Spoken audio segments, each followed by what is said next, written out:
Thank you, Mr. Chairman. Mr. Kennedy, thanks for being with us. I very much like the slogan that you coined, Make America Healthy Again. And I strongly agree with that effort.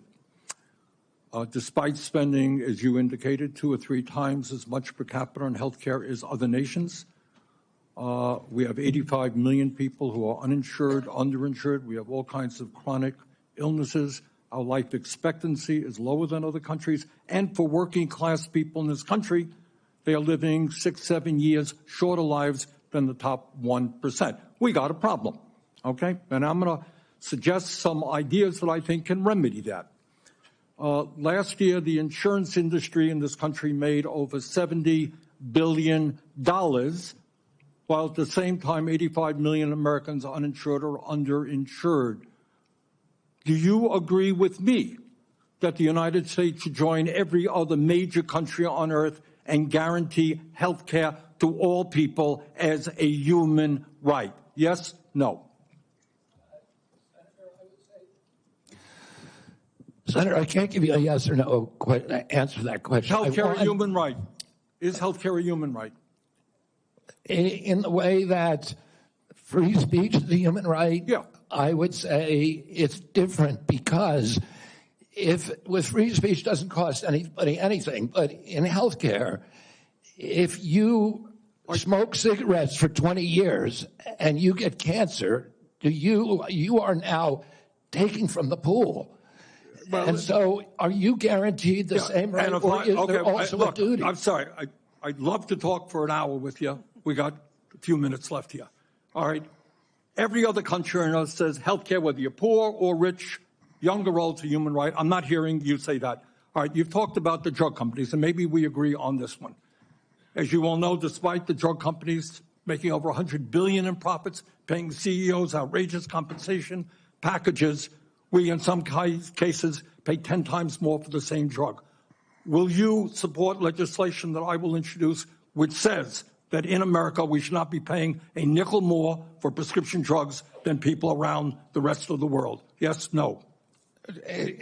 To equalize it? Not to equalize it, that we should not be paying more than other countries for the same damn drug. President Trump has asked me, in fact, I had a meeting with President Trump a week ago where we showed him the charts. He knows the charts. We're paying 10 times more from Europe. That's right.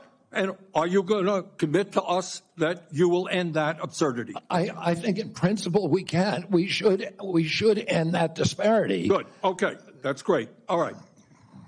I happen to believe that climate change is real, it's an existential threat, and it is a health care issue. Donald Trump thinks that it is a hoax originating in China.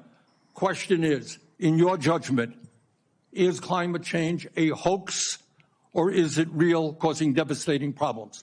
President Trump and I, from the beginning, from our first meeting, agreed to disagree on that issue. I believe climate change is existential. My job is to make Americans healthy again. All right, you believe that you disagree with Trump. You don't think climate change is a hoax, is what I'm hearing. My job here is to make I'll just ask you that, healthy. Mr. Kennedy, not a trick question. I answered your question, Senator Sanders. Okay, you disagree with the president on that. I answered your question. Okay. I'm going to pick up on a point that Senator Hassan made. Look, there is no question that abortion is a divisive issue in this country. I would say a majority of the people are pro-choice. There's a strong minority who are pro-life. A year and a half ago, you went to New Hampshire, running for president, gave a speech, and you talked about government should not tell a woman what she can do with her own body. That's her choice. Now, I think everybody on that side is pro-life. I think everybody here is pro-choice. I have never seen any major politician flip on that issue quite as quickly as you did when Trump asked you to become HHS Secretary. Tell me why you think people should have confidence in your consistency and in your word when you really made a major U-turn on an issue of that importance in such a short time. Senator, I believe, and I've always believed, that every abortion is a tragedy. But you told the people in New Hampshire that it was their right. All right, let me do a last question here because I'm running out of time. I think the gist of what you're trying to say today is you're really pro-vaccine, you want to ask questions. You have started a group called the Children's Health Defense. You're the originator. Right now, as I understand it, on their website, they are selling what's called onesies. These are little things, clothing for babies. One of them is titled Unvaxxed, Unafraid. Next one, and they're sold for $26 a piece, by the way. Next one is No Vax, No Problem.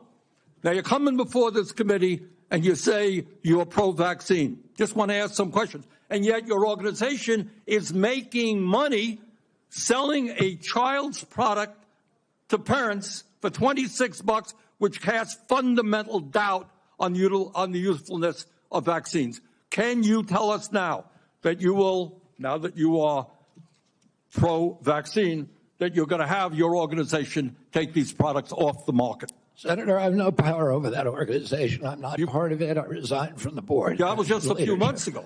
You founded that. You certainly have power. You can make that call. Are you supportive of this? I've had nothing to do with leadership. Are you supportive of these onesies? I'm supportive of vaccines. Are you supportive of this clothing, which is militantly anti-vaccine? I am supportive of vaccines. Right. I want good science, and I want to protect. But you will not tell the organization you founded not to continue selling that product. Thank you, Mr. Chairman. Senator Blackburn. Thank you so much, Mr. Chairman. And